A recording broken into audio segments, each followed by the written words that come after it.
So it's almost 12 o'clock, and I should be getting to bed. But I wanted to share something profound with you all. Now, growing up, I've always been the weird, wacky, outlier, class clown. I wasn't the one to pull pranks on anyone. I didn't do anything out of rudeness. I was just always very loud, very talkative, and boisterous.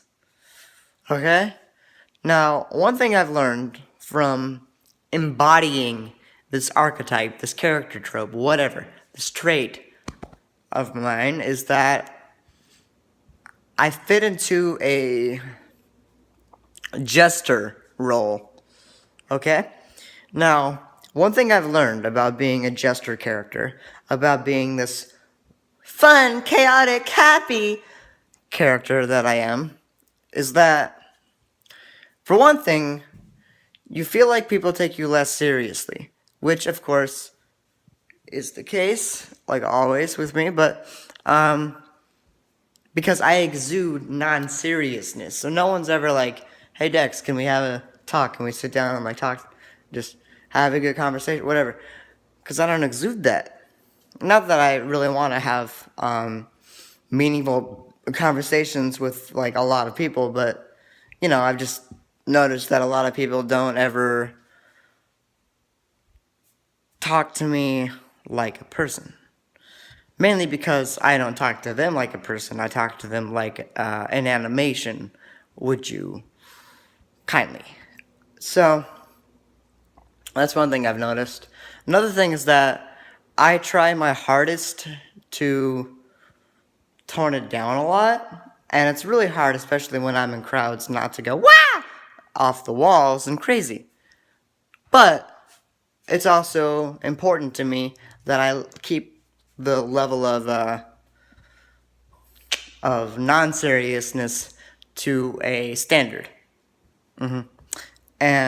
But anyway, one thing I've noticed with the jester part, right, with me being a chaotic, like, jester type character, like always performing and just having a lot of fun, doing things for laughs, is that a lot of times when people say, oh, hey, this character is like you, like for instance with Junkrat, since I look like Junkrat and I do an impersonation of him, it makes sense why people would plant that character onto me as a kin, as someone that I would identify as.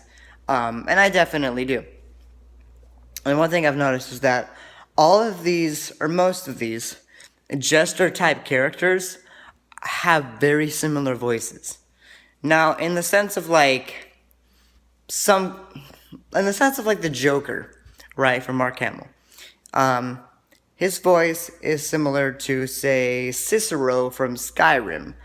Also similar to Shaco from League of Legends. Which is also similar to Junkrat from Overwatch.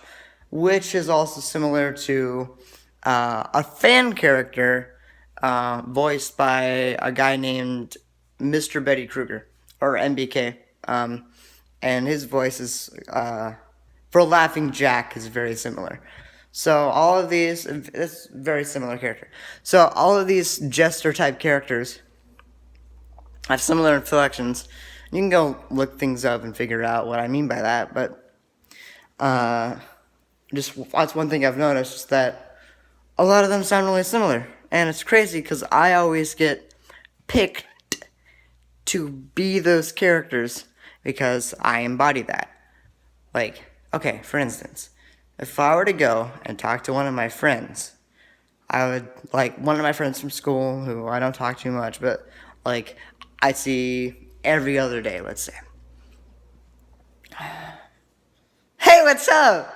Hi. My voice goes higher. I become a little bit more friendly.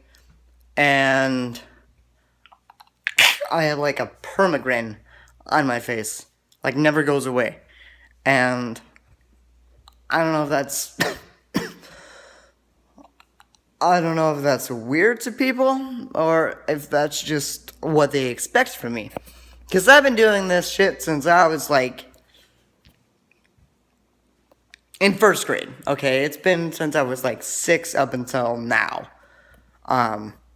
So it's very, very, very ingrained into my bloodstream, whatever, my DNA, that I do that. But hell, if you want to have like a nice sit down, let's talk about shit conversation like normal with me, I can totally do that.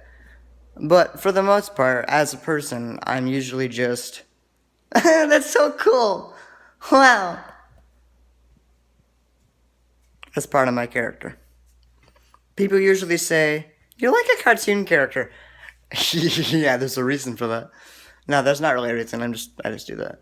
I originally started talking like this because, like that, because I wanted to make a girl like me, and then she moved away, like, not even a year after, and that was like in second or third grade or some shit. So, all that to say, it's stuck, and I don't know, it's fun to get stuff like this out there. Yeah.